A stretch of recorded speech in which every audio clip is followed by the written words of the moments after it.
Guys, I'm Parishar and I'm going to start a next topic of internal trade. This is the second lecture. Now start the topic. Consumer cooperative store. It can be defined as a voluntary association of persons. ये एक voluntary association होता है of a person on cooperative principle by buying in common and selling in common. मतलब best होता है cooperative principal पे जो कि बाइंग करते हैं, कॉमन चीजों को सेलिंग करते हैं. एडवांटेजेस. Reasonable price. एक रीजनेबल प्राइस पे इन लोग को सामान मिलता है. लो ऑपरेटिंग कॉस्ट, या फिर सेल भी करते हैं रीजनेबल प्राइस पे करते हैं. लो ऑपरेटिंग कॉस्ट, जो कॉस्ट होता है वो लो होता है, ऑपरेट किया जाता है. कैश सेल्स, और जो सेल्स लोग करते हैं वो क्रेडिट पे नहीं, कैश सेल्स ही करते हैं. इकोनॉमीज ऑफ स्केल होती है. बेनिफिट फ्रॉम गवर्नमेंट, और इनको बेनिफिट भी मिलती है गवर्नमेंट से. लिमिटेशन. लिमिटेड कैपिटल होता है. इनएफिशिएंट मैनेजमेंट जो होता है वो इनएफिशिएंट होता है. Lack of incentive. Lack of storage facility जो रहती है उसकी भी कमी रहती है. Supermarket are organized by cooperative societies. तो सुपरमार्केट जो होता है ऑर्गेनाइज होता है कोऑपरेटिव सोसाइटीज के द्वारा, as well as by private traders के द्वारा. एडवांटेजेस. वाइड चॉइसेस जो होती हैं वो वाइड होती हैं. लो प्राइस पे होती हैं. नो बैड डेबिट, मतलब डेबिट जो होते हैं वो बैड डेबिट नहीं होते हैं. कन्वीनियंस इन शॉपिंग, कन्वीनियंस होते हैं शॉपिंग में. लिमिटेशन. नो क्रेडिट, इसमें मतलब क्रेडिट सेल नहीं होता है. उसके बाद से आता है लैक ऑफ पर्सनल टच, और मतलब पर्सनल टच की भी कमी होती है. हाई कॉस्ट जो होता है वो भी हाई लगता है. मिस हैंडलिंग ऑफ गुड्स और limited scope. Vending machine. Vending machine is a new form of direct retailing. एक वेंडिंग मशीन जो होता है एक न्यू फॉर्म है डायरेक्ट रिटेल करने के लिए. It is a machine operated by coins और टोकन, और ये मशीन जो है ऑपरेट किया जाता है कॉइन और टोकन्स के द्वारा. The buyer inserts a coin or token in the machine and receive a specific quantity of product from the machine. और जो बायर होता है वो इंसर्ट करता है एक कॉइन या फिर token in the machine and receive करता है specific quantity of a product from the machine, और रिसीव करता है एक specific quantity of a product, यानी कि मतलब मशीन को यूज करने के बाद जो प्रोडक्ट उसको मिलता है वो स्पेसिफिक होता है, मतलब आउटपुट जो उसको मिलता है वो कुछ अच्छा ही खासा होता है. उसके बाद आता है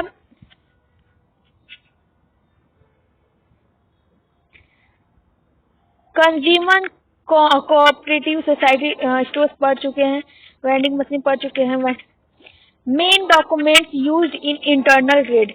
the following are the main documents used in the internal trade. Invoice होता है. In case of credit purchase statement is supplied. मतलब अगर हम लोग स्टडी करें परचेज का, यानी कि क्रेडिट परचेज का, तो सप्लाइड होता है बाय द सेलर के द्वारा होता है of a goods in which he gives particular of goods, यानी कि ये जो होते हैं वो पर्टिकुलर गुड्स देते हैं और purchase by buyer such as quantity, quality, rate, total value, sales tax, grade discount etcetera. ये सब उन लोग को मिलता है परचेज करने पे. It is also called the bill और मेमो. इसी को हम लोग बिल या फिर मेमो बोलते हैं, memo. Buyer gets information all about the amount he has to pay to seller from invoice only, यानी कि जो मतलब बिल और मेमो बोलते हैं. बायर जो होते हैं इंफॉर्मेशन लेते हैं अमाउंट, जब वो पे करते हैं कि आखिर वो क्या क्या सामान मतलब उनको मिला है और क्या वो सामान जो है मतलब ये सब इनवॉइस के द्वारा किया जाता है। वो जो सामान मिला है उसका क्या क्या मतलब कितना कितना रुपीज है इन्फॉर्मेशन उसके बारे में लेते हैं। उसके बाद आता है pro forma invoice, the statement और forwarding letter containing the details of goods consigned from the consignor to consignee is known as a pro forma invoice। ये एक स्टेटमेंट होता है, फॉरवर्डिंग किया जाता है लेटर के द्वारा और हर डिटेल्स गुड्स के बारे में दिया जाता है एक कस्टमर को। It gives the particulars as regard quantity, quality, price and expenses incurred on the goods consigned। यानी कि ये पर्टिकुलर इंफॉर्मेशन की मतलब रिगार्ड क्वालिटी, क्वांटिटी, प्राइस, इस सब के बारे में इंफॉर्मेशन जो होती है वो इन लोग के पास रहती है कि क्या क्या रिवेन्यू ये सब कुछ। उसके बाद से आता है in case of consignment, consign is an agent of consignor who is supposed to sell goods on behalf of consignor, and this statement performa invoice is only for his information। It is known as a trim invoice। यानी कि इसमें ये होता है कि जो goods रहता है उसके बारे में जितना भी इंफॉर्मेशन रहता है वो जो कस्टमर रहता है उनको दिया जाता है ताकि वो अच्छे से अच्छे प्रोडक्ट खरीद सके। इसी को बोलते हैं pro forma invoice. Debit note, it refers to a letter or note which is sent by the buyer. मतलब डेबिट नोट मतलब ये हुआ कि एक लेटर और नोट जो होता है वो सेंड किया जाता है बायर को, बायर के द्वारा सेलर को, stating that his sellers account has been debited, ताकि कि सेलर की जो अकाउंट है वो डेबिट क्लियर कर दी गई है। यानी कि मतलब जब उनको पैसा नहीं दिला गया था तो वो एक तरफ से जो सेलर जो होते हैं वो डेबिटेड होते हैं मतलब क्रेडिटेड होते हैं और जो बायर्स होते हैं वो डेबिटेड होते हैं। लेकिन अगर वही बैंक में देखा जाए तो जो अगर हम लोग बैंक में पैसा डालते हैं तो वो क्रेडिट होता है और अगर हम बैंक से पैसा निकालते हैं विड्रॉल करते हैं तो वो डेबिट होता है। तो अगर ये बैंक में डालते हैं तो उसके हिसाब से ये क्रेडिटेड होना चाहिए और अगर ये यहाँ पे डेबिट का बोला गया है तो इसका मतलब वो जो पैसा दिए हैं सेलर को वो कैश दिए हैं। Return herewith it states the quantity, rate, value and reason for return of goods. और कुछ ऐसी गुड्स भी हैं जो इन्होंने रिटर्न किया है जिसकी क्वांटिटी या फिर क्वालिटी जो भी रेट उसकी वजह से कि जो कि उनको उसमें सेटिस्फाइड नहीं होंगे कंज्यूमर उसकी वजह से। Credit note, it refers to a letter or note which is sent by the seller to the buyer stating that his account has been credited by the mentioned amount on count of acceptance of his claim about the goods returned by the him। यानी कि और credit note जो होता है वो seller के द्वारा buyer को दिया जाता है ताकि जो अगर वो उधार लिया है तो वो जो अपना पैसा है वो पे कर दे। अगर वो पे नहीं करता है तो इस अकाउंट के द्वारा उनके पे क्लेम किया जा सकता है जिसके द्वारा उनको मतलब क्लेम करने पे उनको पैसा सेलर को मिल जाएगा। Lorry receipt, it refers to a receipt issued by the transport company. ये जो रिसीट है वो इशूड किया यानी कि ट्रांसपोर्ट कंपनी के द्वारा दी जाती है for goods accepted by it for sending from one place to another। It is also known as transport receipt and bilty। और इसी को हम ट्रांसपोर्ट रिसीट या बिल्टी कहते हैं। Railway receipt, it refers to a receipt issued by the railway. और ये रिसीट जो है या इशू किया जाता है रेलवे के द्वारा for goods accepted for sending from one station to another.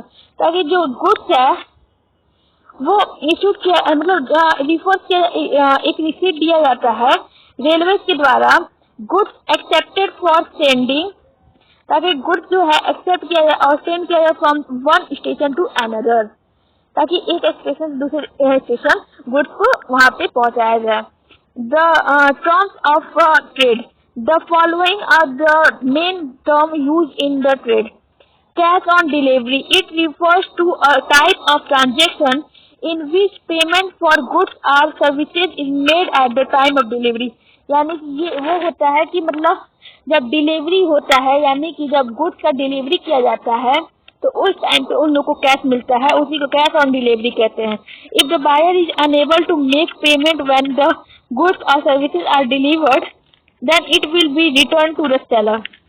अगर बायर जो है वो अगर वो अनेबल है, यानी उस मतलब पैसे को पे नहीं कर रहा उस दिन, तो उसको वो सामान नहीं दिया जाएगा और वो सेलर अपन लेके चला जाएगा। फ्री ऑन बोर्ड और free on rail, it refers to a contact between the seller and the buyer. ये कॉन्टैक्ट होता है बिटवीन सेलर और buyer, in which all the expenses up to the point of delivery to carrier, यानी कि जो expenses रहते हैं वो up to point of delivery to a carrier, it may be a ship, rail, lorry etcetera, are to be borne by seller, seller के द्वारा borne किया जाता है।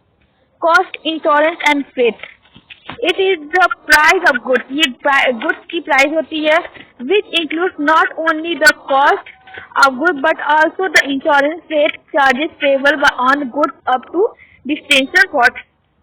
मतलब ये ढुलाई का यानी कि फ्रेट और इंश्योरेंस कराने का, कि मतलब अगर सामान आ रहा है तो वो सेफली आ जाए, ये सब गुड्स में ऐड हो जाता है उसकी प्राइस में, जो कि उसमें सेल किया जाता है।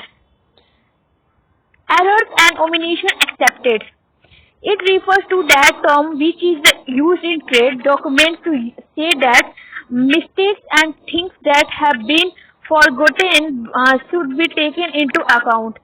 यानी कि ये रिफर किया जाता है कि अगर ट्रेड डॉक्यूमेंट है तो उसे मिस्टेक जो होता है थिंग्स का, हैव बीन फॉरगेटन, वो भूल जाते हैं, मतलब should be taken in account। The term is used in an attempt to reduce legal liability for incorrect or incomplete information supplied in a document, such as the price list, invoice, cash memo, quotation, etc। मतलब अगर कोई भी price cell होता है तो उस पे जो होता है जितना भी टैक्सेस लगते हैं, जितने भी इंश्योरेंस कंपनी से, जितनी भी मतलब सेफ्टी के लिए या फिर किसी भी रीजन पर से अगर उसके वजह से उसमें लग रहा है तो वो सारा इंक्लूड होकर तब वो सेलिंग किया जाता है। Role of chambers of commerce and industry in promotion of internal trade. A chamber of commerce is a voluntary association. Chamber of commerce जो होता है एक वॉलंटरी एसोसिएशन होता है और businessman belonging to different traders, की बिजनेसमैन जो है वो बिलोंग करते different traders and industries, even professional expert like chartered accountant, financiers and other engage in business in particular locality, religion or countries can also become the members of chamber of commerce। यानी कि professional expert होते हैं, chartered accountant, finance, engage, मतलब वो लोग engage होते हैं business में in a particular locality, religion और country can also become the member of chamber of commerce. जो कि मेंबर होते हैं चैम्बर ऑफ कॉमर्स के, its main objective is to promote the general business interest. और इनका मेन ऑब्जेक्टिव होता है कि वो लोग प्रोमोट करें general business interest of all the members and to foster the growth of commerce, ताकि all the members जो हो बिजनेस में मतलब इंक्लूड हो और फास्ट करें, मतलब ग्रोथ करें कॉमर्स को and industry in a particular locality, religion or country. Following are the main functions of chamber of commerce and industry. Conducting research and collecting statics, यानी कंडक्ट करा जाए रिसर्च को और कलेक्ट किया जाए statics and other information about business and economy. Providing technical, legal and other useful information, provide करवाया जाए technical, legal or other useful information and advice to its member, और advice किया जाए its member को. Publishing books, magazines and journal of business interest.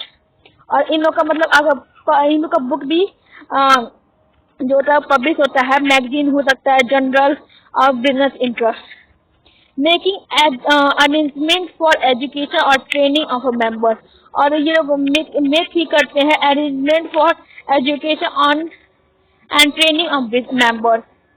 Some chambers even conduct commercial examination and award diplomas, और कुछ chamber ऐसे होते हैं जो कि कंडक्ट करते हैं commercial examination and award diplomas. Arranging industrial exhibition, और अरेंज करते हैं industrial exhibition, trade fairs etcetera in order to promote trade. Advising the government in matter concerning industrial, और एडवाइज करते हैं गवर्नमेंट को in matter concerning industrial and economic development of region. Issuing certificate of origin to exporter, और issue करते हैं certificate of origin to exporter यानी कि exporter को. Representation of business interest and grievance before the government, और represent करते हैं business interest को और ग्रीवियंस करते हैं बिफोर यानी कि बता फॉर्मेशन देते हैं before government. Providing a forum for discussing the common problem of business community, और वो लोग डिस्कस करते हैं जो भी प्रॉब्लम रहता है बिजनेस कम्युनिटी से. Acting as arbitrators for solving problems and dispute among the members. Thank you guys. Today's chapter is finished. Tomorrow I will start a new chapter. Please subscribe the channel and press the bell icon and like the video and share the video also. Thank you.